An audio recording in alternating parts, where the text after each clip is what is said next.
Atlantis, the Lost Continent, presented by Radio Canada International.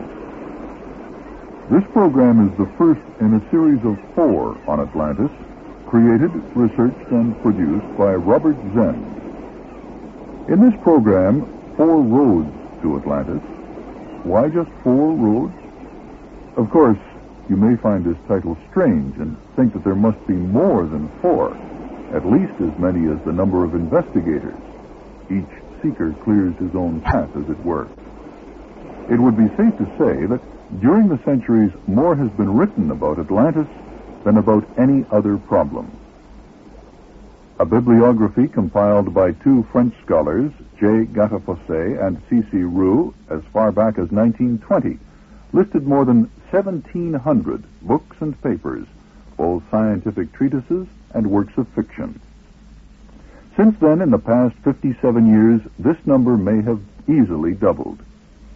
It may very well be that all these seekers cleared their own paths, yet all paths lead into 4 main roads, and these are the mythological, the historical, the scientific, and the mystical. Let me introduce you then to 4 seekers traveling the main roads to Atlantis. We selected them quite carefully.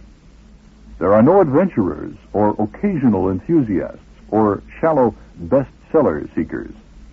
All 4 of them have sacrificed long decades, if not their whole lives, to the research of the lost continent and its never-ceasing magic. First, the comparative mythologist. You will hear an 80-year-old scientist, the doyen of today's Atlantologists, and a member of the Royal Society of England. His name is Egerton Sykes, and he's interviewed by Canadian poet and broadcaster Robert Zend in Brighton, England. Mr. Sykes, what made you the greatest living expert on Atlantis today? Well, what originally happened was that I was a small child living in Belgium, and a friend brought me round a copy of a book by Jules Verne called 80,000 Leagues Under the Sea. In it I came across the famous portion where Captain Nemo, descending from the submarine Nautilus at the bottom of the sea, turns to his friend and said, "Those are the ruins of the long-lost Atlantis." That fired my imagination, even as a small child, and from then onwards I started on a diet of what you might call romantic semi-science fiction, because science fiction had not been invented in those days, in order to give myself ideas on it. When the First War started, I was in the army. I landed in France at the beginning of October 1914, and I stayed there for several years. And I was lent a copy of a book by Ignatius Donnelly called Atlantis, the Antediluvian World.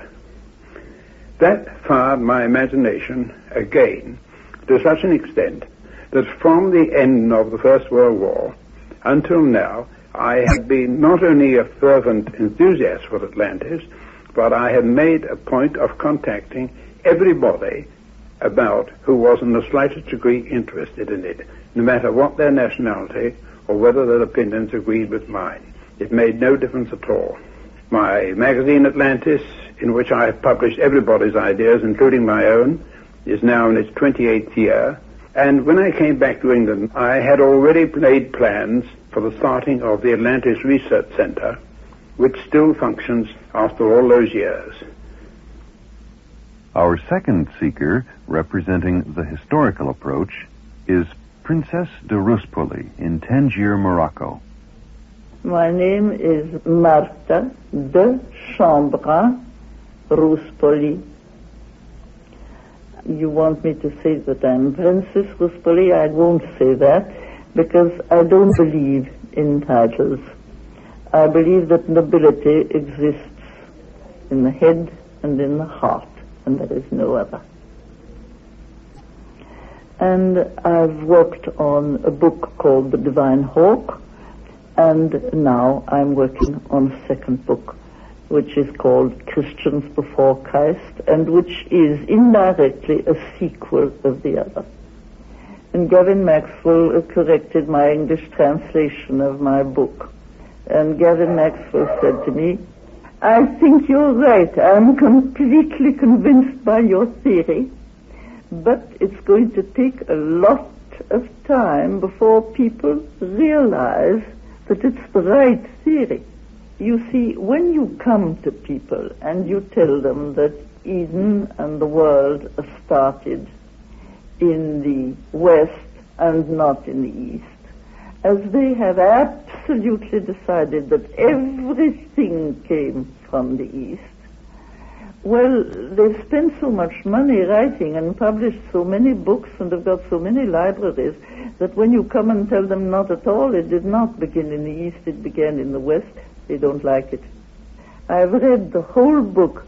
Don't have any doubts in your mind.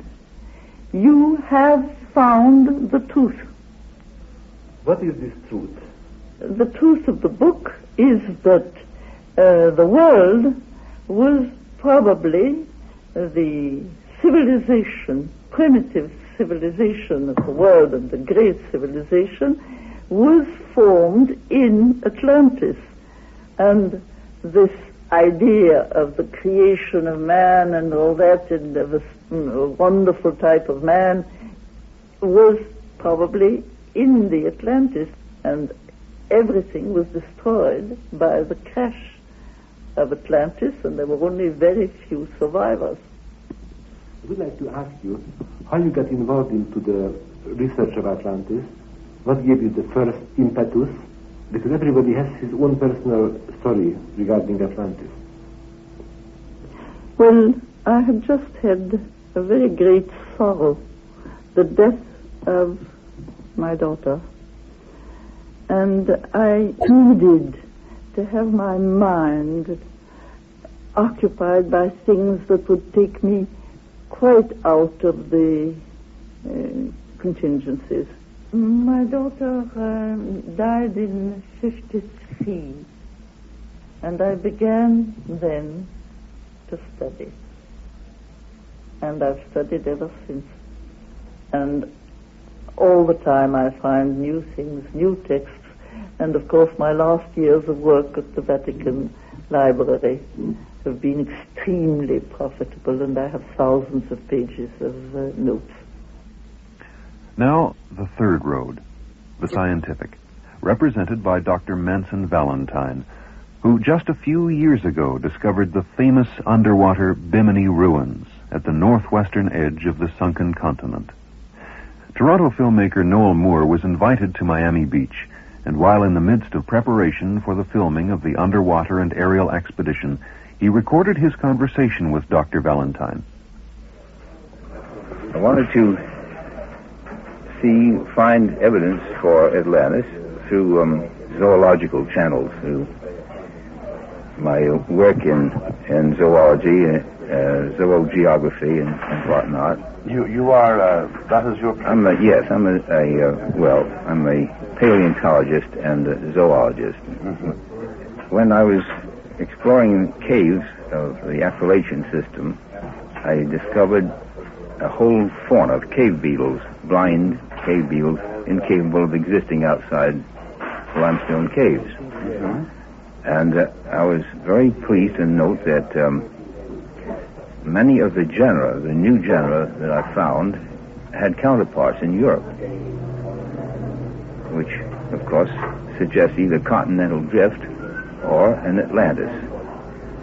The continental drift is a little bit hard to visualize, since the amount of time necessary for separating the continents to the extent that they are now apart would not account for the beetle similarities, since these beetles are relatively recent in geologic time, like all modern insects. Mm-hmm. Beetles are not anything that existed in the Paleozoic phase. So, there must be some other explanation for this, and the only one I could come up with was in Atlantis. And finally, the fourth road, the mystical. Its representative, James Sturziker in London, England. the founder of the International Order of Kabbalists, a fast-growing religious organization which has 11 chapters in the London area, 9 in the provinces, 6 in Nigeria, 2 in Ghana, 1 in Zambia, others in America, Spain, and even in Kathmandu. I'm James Sturziker. Before I give you my thoughts and ideas on Atlantis, I think I had better give you a little background as to how I became interested in the out-of-way things of life. At the age of 14, I purchased a book called Atlantis by Ignatius Donnelly. And then from there, I looked into very many other occult subjects, eventually joining the Theosophical Society in England, where I had the use of their library and their groups and did a great deal more studying in the occult field, covering a very, very wide range of subjects. I lectured for a number of years for the Theosophical Society and for a period of time sat on their National Executive Committee. It then came to my knowledge that many people, particularly young people, were beginning to come interested in the order of Kabbalism. This is a very, very ancient spiritual teaching that goes way back, as far as can be traced, to the Egyptians. Later, taken by the Jews when they were captive in Egypt and adapted to their religion. For many years, the Kabbalah was divided into 2 sections. The Tree of Life, which was preserved by the Jews, and the Path, or the Tarot, as it is known today, which was preserved by the Gypsies. About 20 years ago, the 2 things came together again, and my wife and I decided that as young people were looking for some form of spiritual teaching, it was up to us to do something about it. And so we formed the International Order of Kabbalists. It's a well-known fact that Plato was the first to inform the world about Atlantis. All books on Atlantis start with Plato. Well, in our programs, we'll prove that this statement just isn't true, simply because Plato wasn't the first at all. But we'll stick to the good old habit and ask Edgerton Sykes about Plato's Atlantis. Well, actually, Plato is the first source on Atlantis on whom we have a reasonable documentation. But he is by no means the first authority.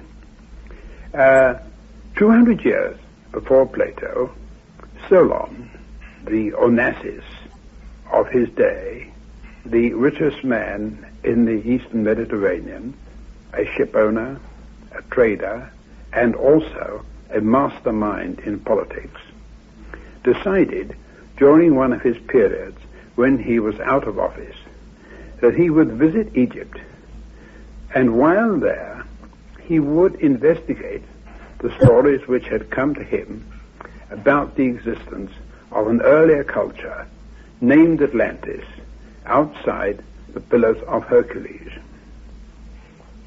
Because of its political and economic importance, Solon was royally entertained during the whole of his stay in Egypt, and at one period he arrived at the Temple University of Sais, now a heap of rubble a few miles from Tanta in the Nile Delta, but then one of the most important educational centers in the known world. While there, he was entertained at dinner by the high priest, and at the close of the meal, he made the usual mistake, which many foreigners make in another country, of boasting about the achievements of the Greeks and decrying those of the Egyptians. The high priest was somewhat offended at this and turned to him and said, "You Greeks have no early history worthwhile talking about. If you want to know what early history is like, come with me and I will show you the records of every high priest who has held office here since the fall of Atlantis 9,500 years ago. And he proceeded to do so. And on the basis of this, when Solon returned to Greece, he just had sufficient time before going into politics again to write a poem called Atlanticos, which unfortunately was never published.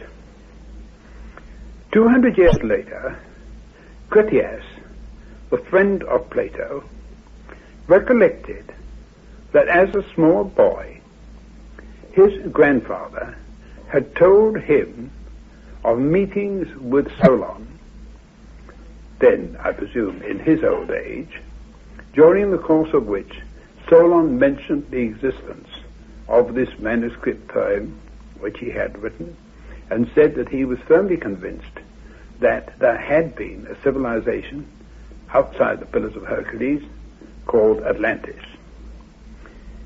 On the basis of this data from his friend Critias, Plato decided to visit Egypt to make inquiries on his own.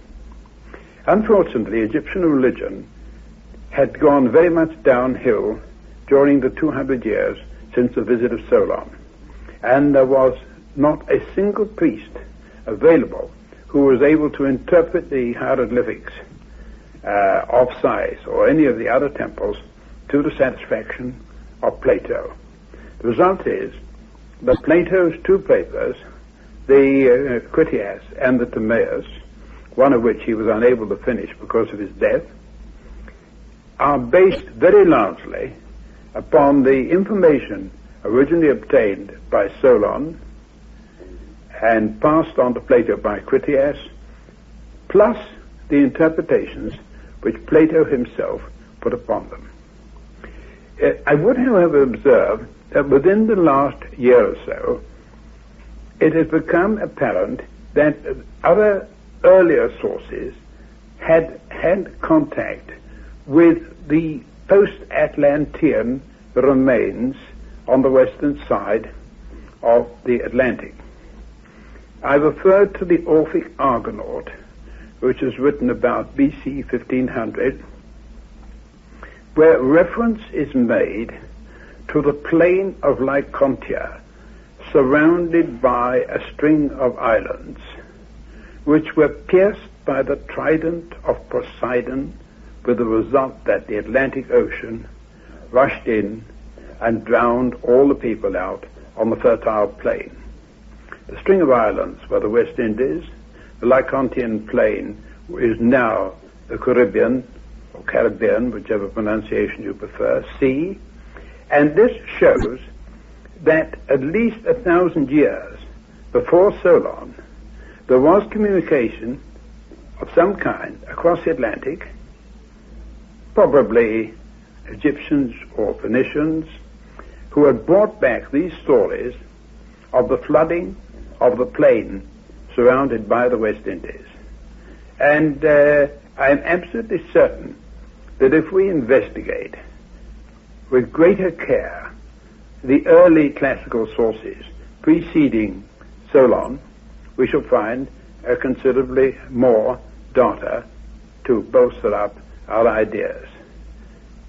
I may say that there are other parts of the world from which stories come on Atlantis which are worthy of consideration, but that is another question.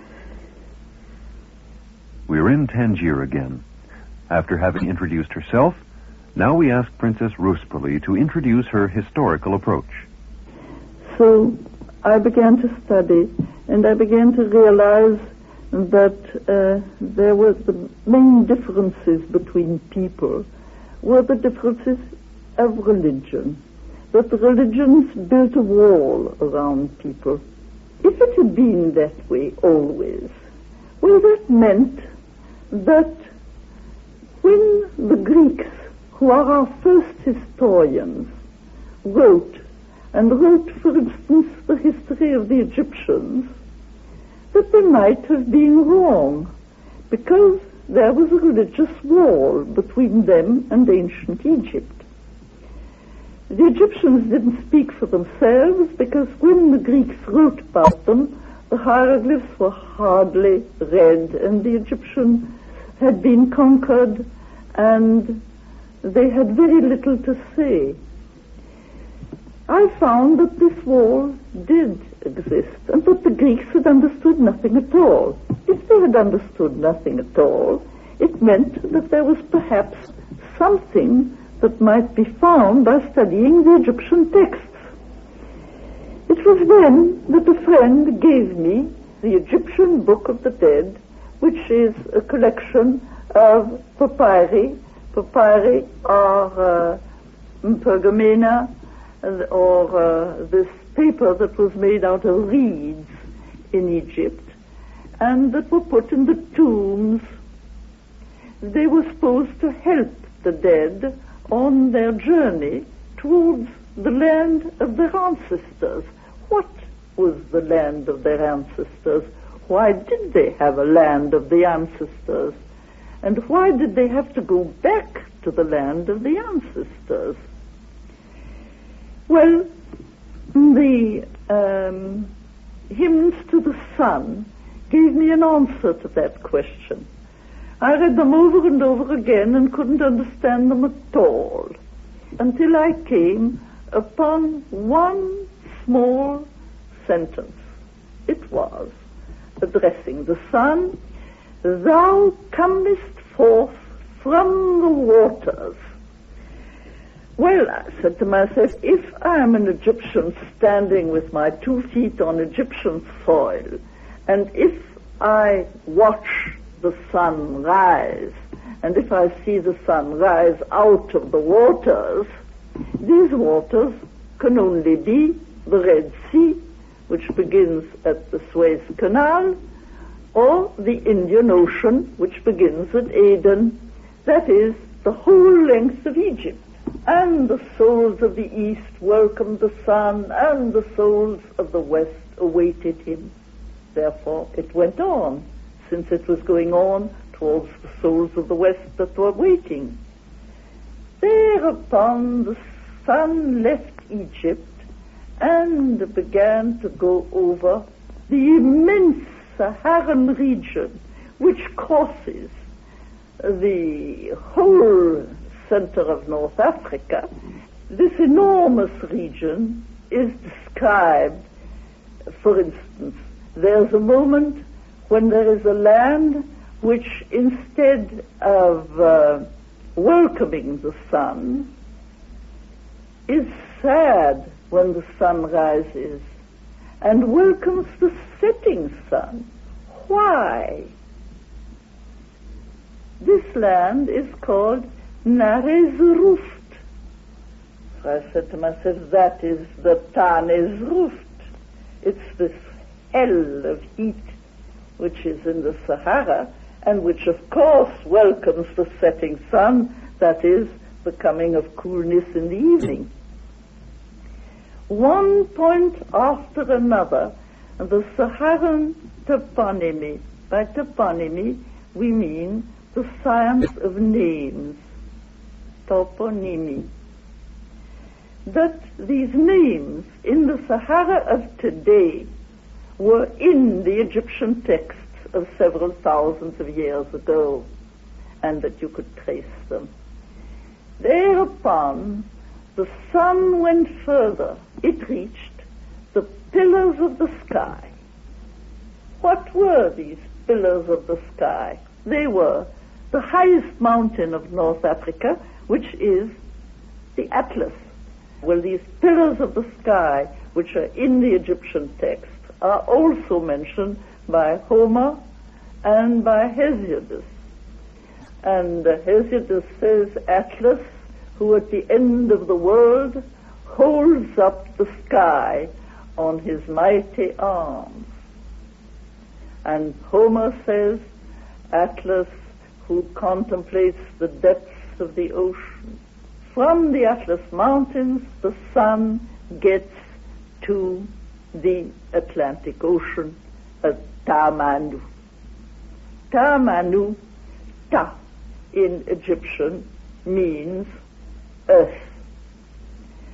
It means the same thing in the Berber language of today, Tamashek, which is spoken from the Atlantic Ocean right across Africa. The Tamashek still says Ta for earth. Well, Tamanu was the land of the setting sun. Thereupon, the sun plunges over the Atlantic Ocean. And then it comes over a region where there are the devourer of fishes, huge fishes. Well, curiously enough, that region would perhaps coincide with the path of whales, which is still followed by whales nowadays. Beyond that, there is the mountain of fire, which spits fire, and which is 3 times higher than 3 times that the mountain should be coming out of the sea. Well, this mountain could be the tide of the Canary Islands, which is the largest emergent volcano of the Atlantic, and which is the highest peak of the Atlantic. Then the sun goes on and on over regions until suddenly it comes over the region of fire. And that could be a reminiscence of the disappearance of Atlantis in the sea. It says, "Thy waters are on fire, and the streams within thee burn with fire. No one can come near, and the dead that are beneath the waters, they have died in fear." And there are those terrible descriptions of deaths in the waters of fire. Well, this led me to think that the country where the Egyptians went back in the West, which they called Amentet, and that Amentet, which was the island of fire, the island from which Horus escaped at the moment of the great inundation, that the inundation of the deluge was contemporary to the sinking of Atlantis in a world of fire of the volcanoes which are along the ocean rift, which has recently been discovered by the American Oceanographic Expedition. What's the orthodox interpretation of these names, different from your interpretation? Those names were never interpreted and never brought together with the names of the Egyptian papyri until I did so. There I think I'm certainly the first. How is it possible that they didn't match them with existing North African names? They never knew. They always thought that whatever the Egyptians wrote was just fancy. Mythology. They didn't, mythology, and they didn't take it to have a real background, which was a concrete background and not a background of fantasy. So your first discovery was that all the mythological names, which they considered mythological names, were real geographical names. Well, real geographical names.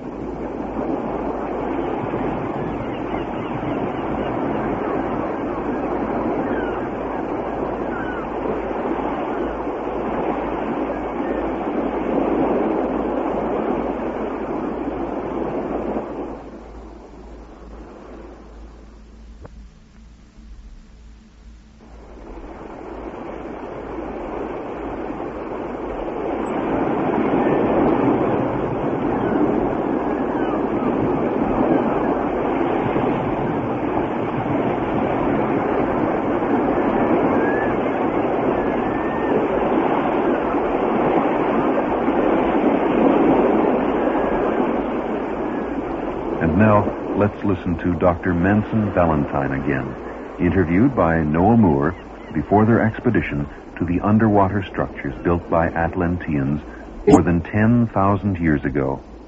Can I continue on this then, Doctor? You found these beetles, and it was obvious that continental drift theory could not account for their presence in America. True. And the similarity between them and Yes.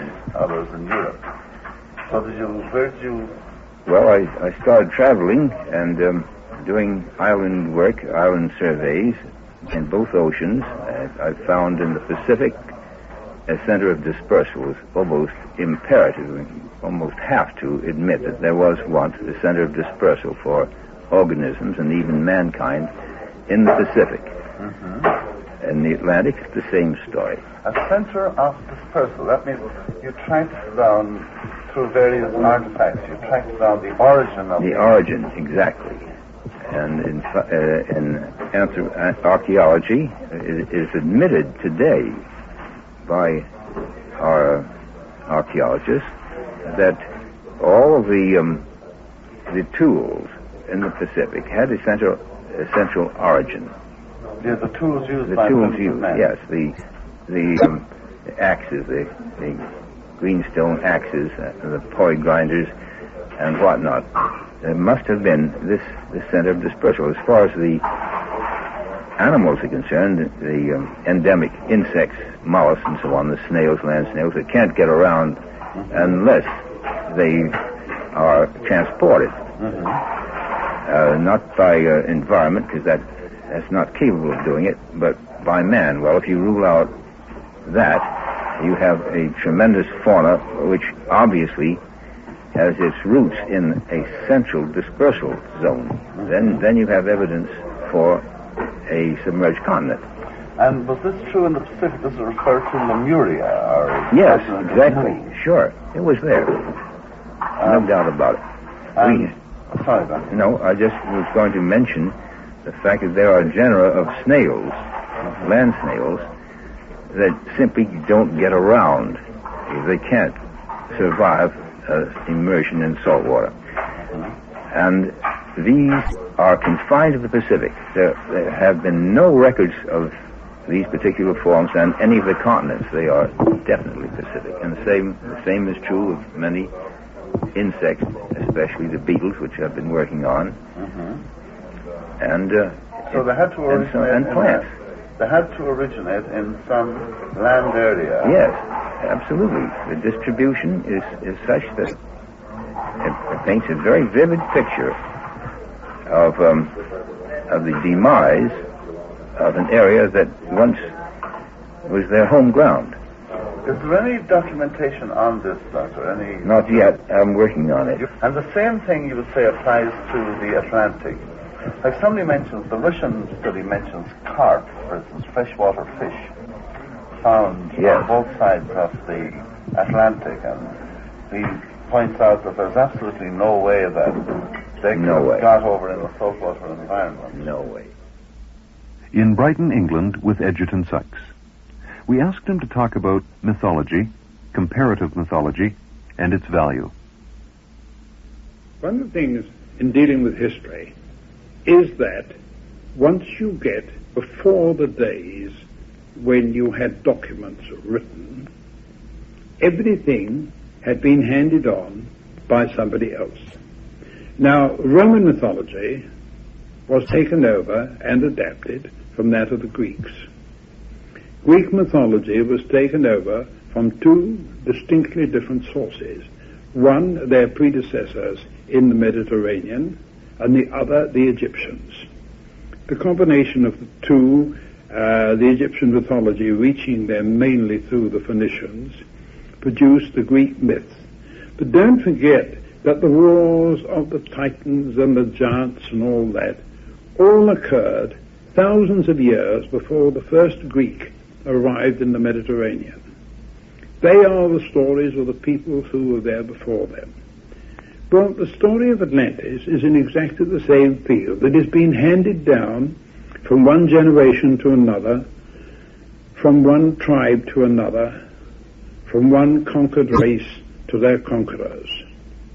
And it is mainly due to the fact that when a race was conquered, many of their people became servants and looked after the children of the conquerors.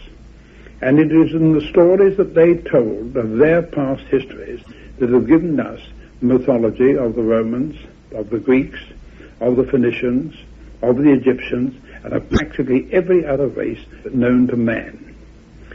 Atlantis has had a succession of inheritors over the years, and each one of whom has, to the best of his or her ability, passed on to succeeding generations the knowledge of the great culture, the great civilization of the past, from whence all our cultural ideas and aspirations of today may be said to spring.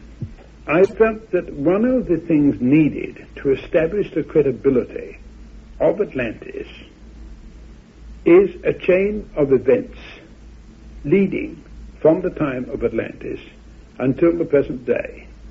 You cannot merely say Atlantis existed in BC 10,000. Atlantis vanished, finish. Nothing more. Nothing in this world vanishes. There are always survivors, there are always traditions, there are always things carrying on.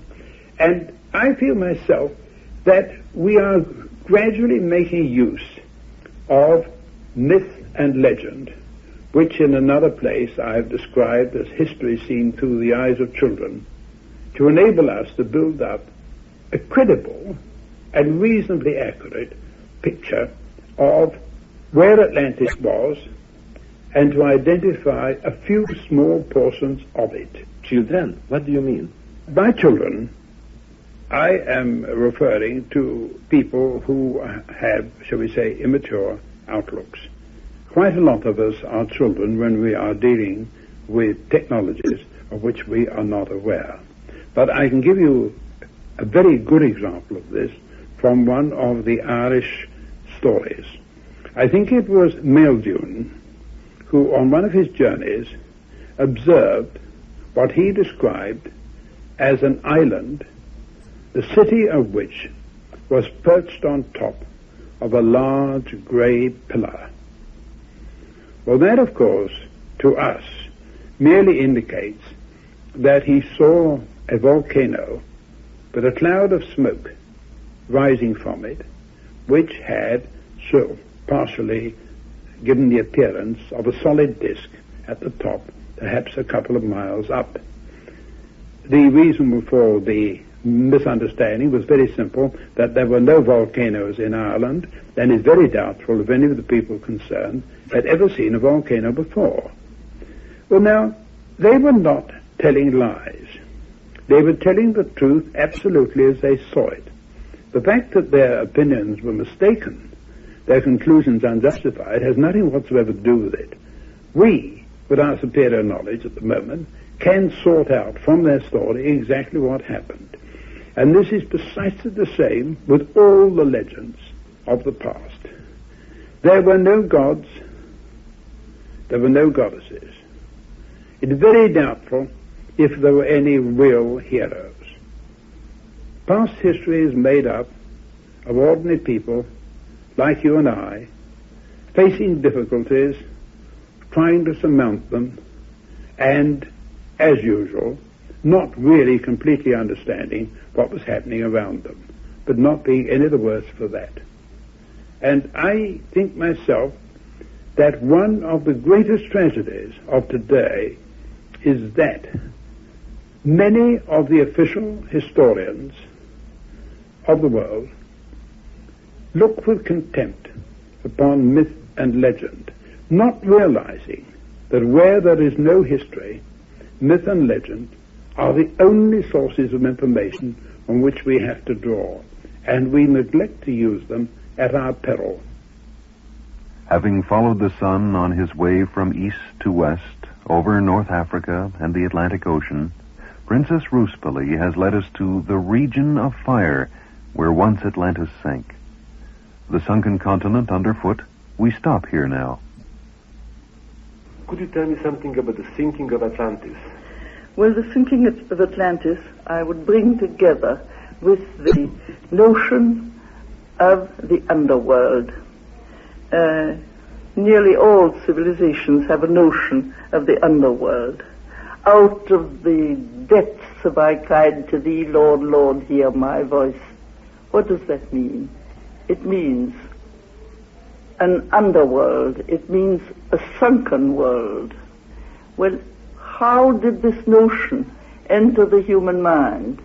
It entered it, according to my idea, if I may say so, through a sinking of an enormous part of the world with the men, the women, the children, and its whole life.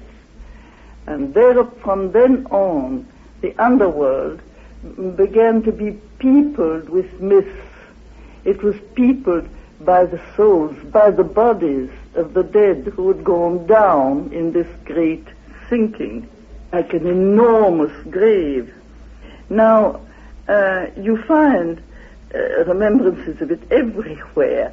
You find them in the terrible night when the Atlantis went down and when the ocean closed over the Atlantis. You find allusions to it in all sorts of religious texts.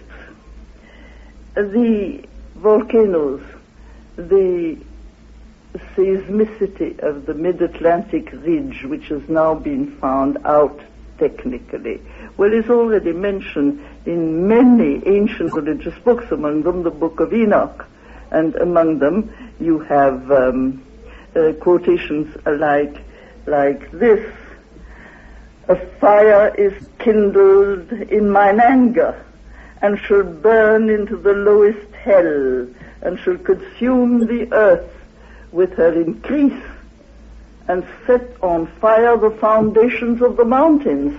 What is that? It's a precise description of Atlantis. That's in the Deuteronomy 32:22. Well, you have in the Egyptian text, "O city which is in the abyss, which covers the bodies, no one can come out, and no one can penetrate because of the great fear, and the dead who are down have been exterminated." All the legends have this, as well as the religions. The soul of Christ, after his death, descended into hell. There is an Apocalypse of Andrew and Paul which says that Paul went into the abyss and saw the empty doors of the dwellings of the souls that had been liberated by Christ. The Quran has many allusions to it. It says when God became angry while he kindled the great fire which roared in the depths. Is it possible that they refer to the underworld because they buried the dead in the earth?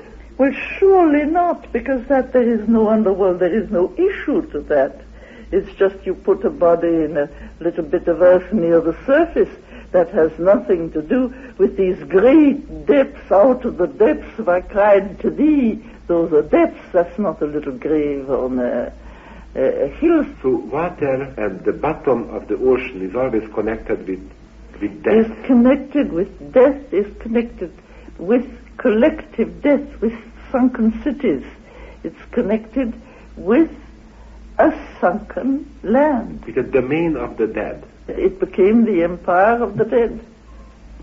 And it became the empire of the dead because the empire was founded when Atlantis went down. That is the foundation of the submarine empire of the dead. The Sheol, hell, the hell of fire, the hell of the craters of the volcano in which Horus precipitated Set. All these traditions point to the same thing, an immense tragedy which was cosmic and which entered the divine sphere. It was probably the deluge, because the deluge, which was this primeval drama, was remembered by humanity. It was when humanity's memory was already formed, and the deluge is probably contemporary with Atlantis. It's time we heard about the occult Atlantis. Mr. James Sturziker. In the occult teachings, as put out by Madame Blavatsky in her Secret Doctrine, there have been many waves of humanity that have trod this planet of ours. These have been divided up in what to occultists are called root races. The first two root races were of etheric and astral bodies. Therefore, nothing can be left for us to discover about them. But then, as the bodies of man densified, we had the third root race, which is known as Lemuria, and that was a continent that existed in the Pacific. All that is left of that is Australia, the islands that we call Japan. A similar sort of catastrophe happened here that happened to Atlantis.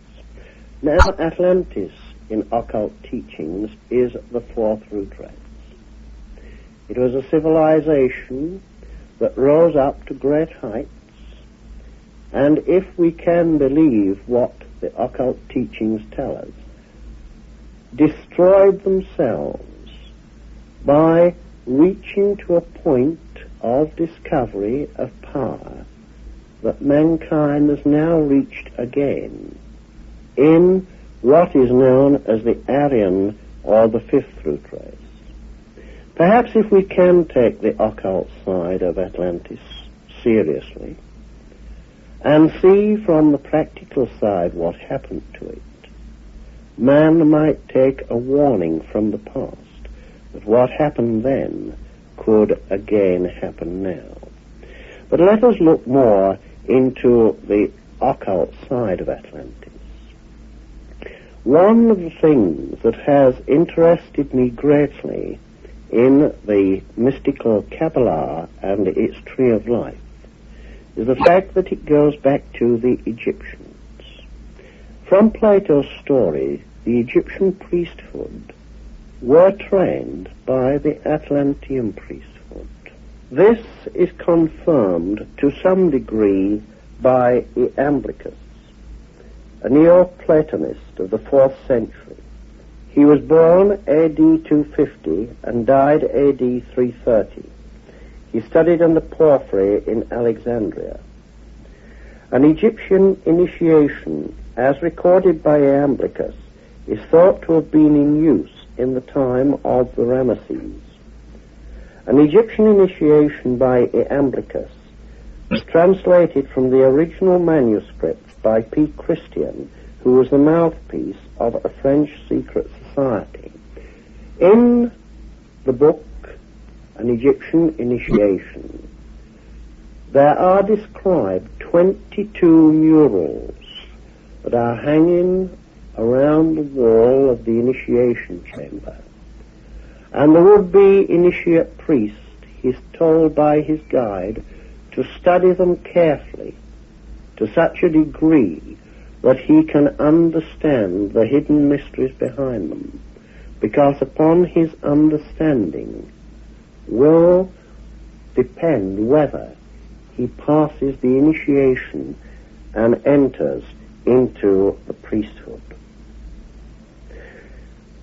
Those murals are today known as the 22 cards of the major arcana of the tarot.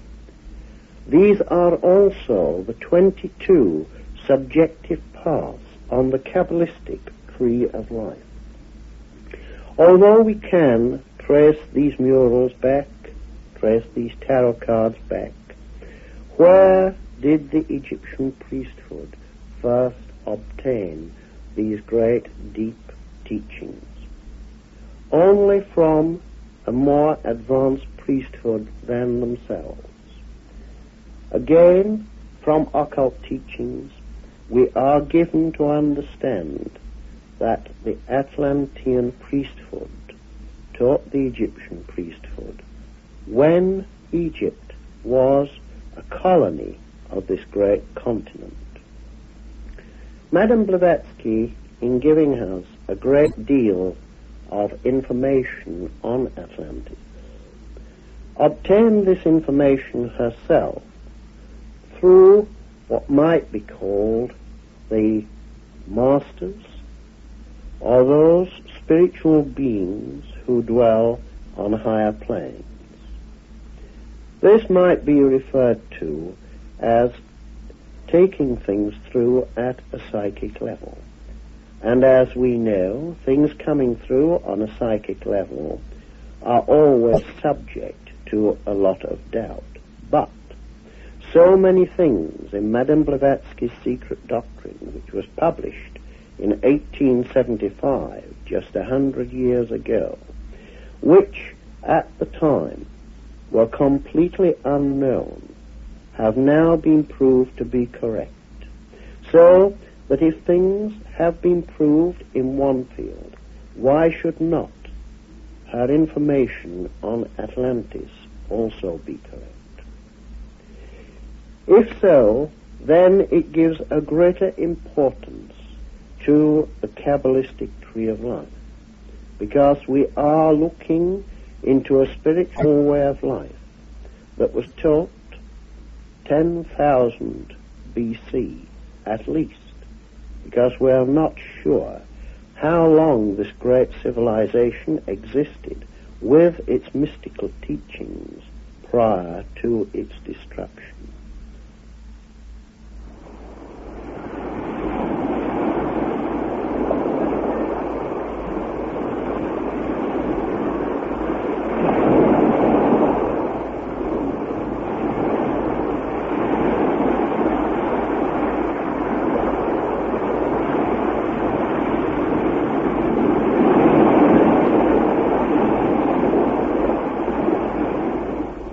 The innumerable small paths have run into four main roads, and the time has come when even these four roads must melt into one.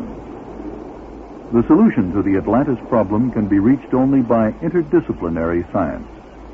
In Program 2, you will hear about the Atlantis Lust Revived by Ignatius Donnelly and The Sleeping Prophet, Edgar Casey.